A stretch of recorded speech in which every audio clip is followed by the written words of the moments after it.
طائشة أي لها صلاة وحا كمت أن المحافظ على صلاة الصبح مع الجماعة من أطيب الناس عيشا قفك صلاة الصبح إلالية أو تشوكتية أو جماعة كو إلالية وقفك ضدك أقول للفعن وأنشطهم بدنا جسمي أهان مركز اللي يرادنا مالين تاس وقفك أقول نشاطي في الفرعوني بدن وأنعمهم قلبا قلبي أهان مركز اللي يرادنا وقفك أقول فرحات بدن أو أقول قلبي قبول ضدك ويش نبي قال يجري عليه الصلاة والسلام والنبي يقول لي هي يعقد الشيطان على قافية رأس أحدكم إذا هو نام 3 عقد مركا قفكو او سيخدو ايا الشيطان صدح دبر كحرايا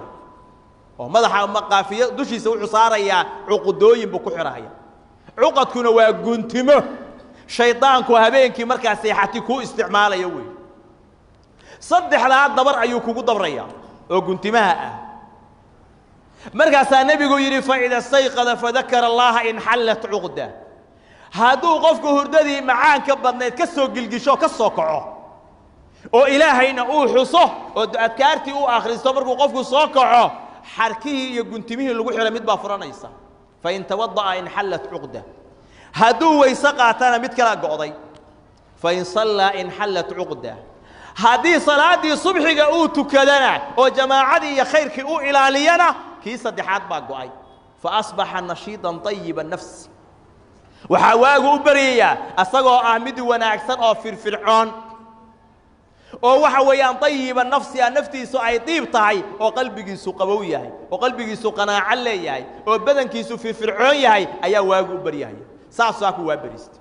wa illa asbaha khabitha nafsi kaslan ayaa nabiga calaysay salaam haduu sidaa yeeli waayo oo xuduurka jamaacada iyo khayrka ilaalin waayo wuxuu waagu u bariyahayaa asagoo khabiithu nafsi min nafxintiisu xuntahay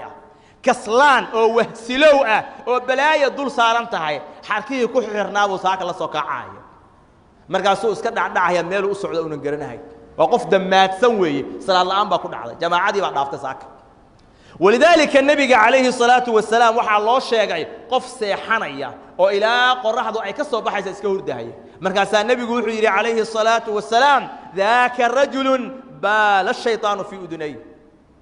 كاسي واقف وحويا شيطان لبدا دغود اوغو كاديي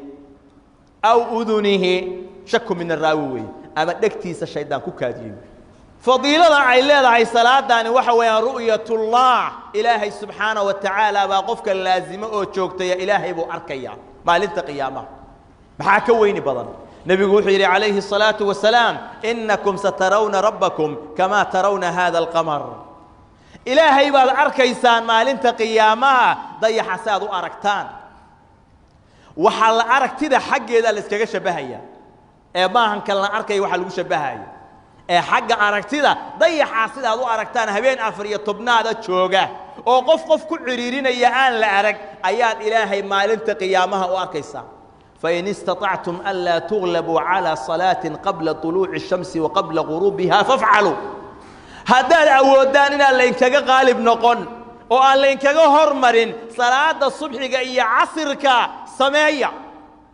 تاسع النبي يقول لي عليه الصلاة والسلام ما دام مؤمنين تو إلهي أي أمر يان أركيان مالنت قيامها أي النبي يقول لي صلى الله عليه وسلم والعمل كان عمل جليل ويا إلهي يقول هذا تذكر إلهي إن قيامة أركانه وإلهي أن حريصه رديه سهلانه عمل كان النبي برادوتشنا يا صلى الله عليه وسلم حي سبب أطهي صلاة دان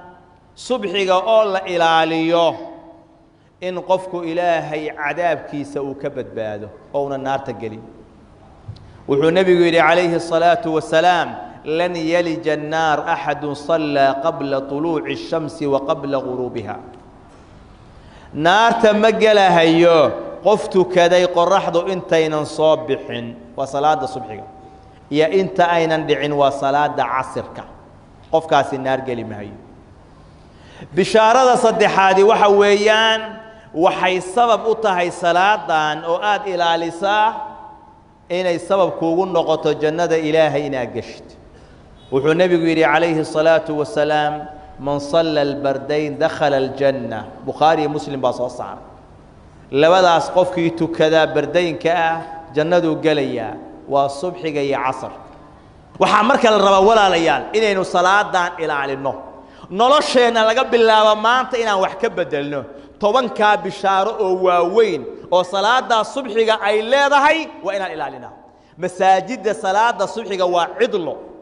dadkii ku tukan lahaana ma aynan dhiman mana aynan guurin ee waa joogaan waa deegaanka daris bay leeyihiin salaadaha kale ay camiraan salaada subxigana masaajiddu waa cidlo waa in dhaqanka noocaas la bedelaa muslimiintu ciziya sharaf waxay leeyihiin marka salaada subxiga safka hore ay isku ciriirinayaan oo ciriirigu ka taagan yahay oo la camirahayo markaas cizigooda iyo sharaftoodu ay u soo laabanaysaa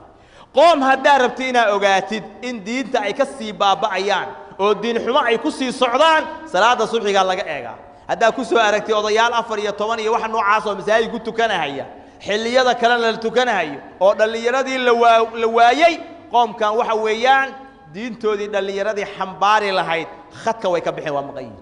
meesha dhalinyaradu ay salaada subxiga dhooban yihiin oo ilaalinayaana dadkaas waxa u socda nuur iyo iftiin iyo khayr iyo barako iyo horukac ayaa ka muuqda ilmaheena aan salaada soo xaadirino annaguna nafteena aan geyno sallallahu ala nabiyina muhammad allahumma rabbana atina fid dunya hasana